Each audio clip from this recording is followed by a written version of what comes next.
What if espiya ka ng China? Papahuli ka ba? Ako nga pala ang kapatid ni Alice ko na mayor ng Bamban. 我是爱丽做的姐姐. Malamang kilala niyo siya at sa tingin ko ay mas maigi kung magbibigay ako ng linaw kung sino ba talaga siya. At ito ang storya niya. Oo, tama kayo. Hindi talaga siya Filipino. Lumaki kami sa isang maliit na kubo sa Guizhou, China. Ang Guizhou ay isa sa mga pinakamahirap na lugar sa China. Kadalasan, ang triad ang nagpapatakbo ng bayan namin. Kung di mo alam kung ano ang triad, isa itong organized syndicate sa China. Kung merong yakuza ang Japan, kami naman ay may triad. Pero madiskarte ang tatay namin. Doon siya nakakuha ng trabaho at napalago niya ang negosyo niya, lalo na sa mga pogo. Kaya yumaman din kami, kaso sa maling paraan. Kung di pa kayo nakafollow sa amin, follow ka na para updated ka sa mga bagong stories tulad nito. Noong 2018, lumapit ang Chinese government sa triad at meron silang pinag-usapan. Sa gitna ito ng tensyon sa West Philippine Sea. Sabi ng gobyerno, what if magtanim tayo ng sleeper cell agent o espiya sa Pilipinas? Pero hindi dapat malaman na ang Chinese government ang nagpadala nito in case mahuli. Dito na papasok ang triad. Aakuin nila ang sala just in case worst comes to worst at magkabukingan. Kapalit daw nito ay magpapagawa ng isang malaking pogo hub sa bayan na hahawakan ng sleeper agent o spy. Bahala na ang triad kung ano ang gusto nilang gawin sa pogo hub. Isa pang kondisyon ay dapat sila din ang mag-finance ng operasyon. Ang training ng spy ay sagot ng gobyerno ng China dahil wala rin namang kakayahan mag-train ang mga triad members. MSS ang mamamahala dito. Ang MSS ay ang Chinese counterpart ng CIA sa US. Ewan ko naman sa tatay namin at kami ang vinolunteer.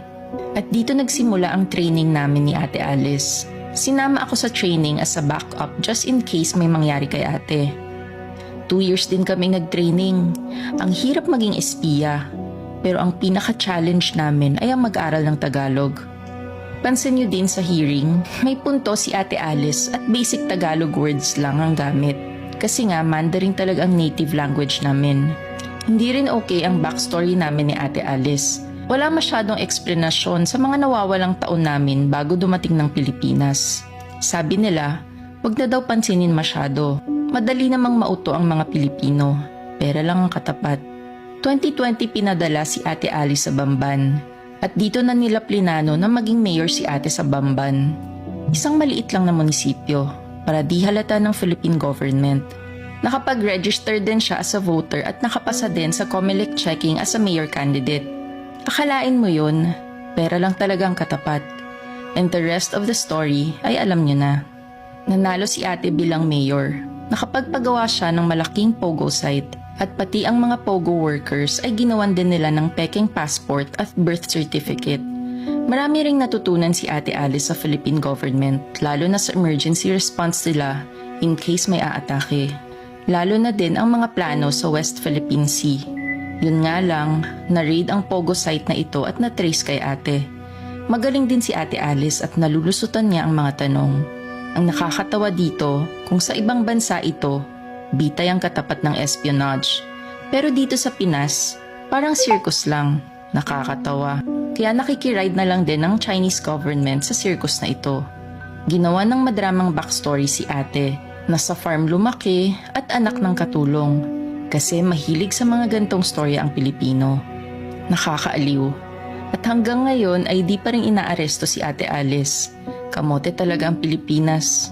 Pero kausap ko siya last week. Sabi niya, nagustuhan na daw niyang tumira sa Pilipinas. Ayaw na daw niya maging spy. Pipiliin niya daw ang Pilipinas. Sabi ko naman, papatayin siya ng triad or ng MSS kung malaman nila ito.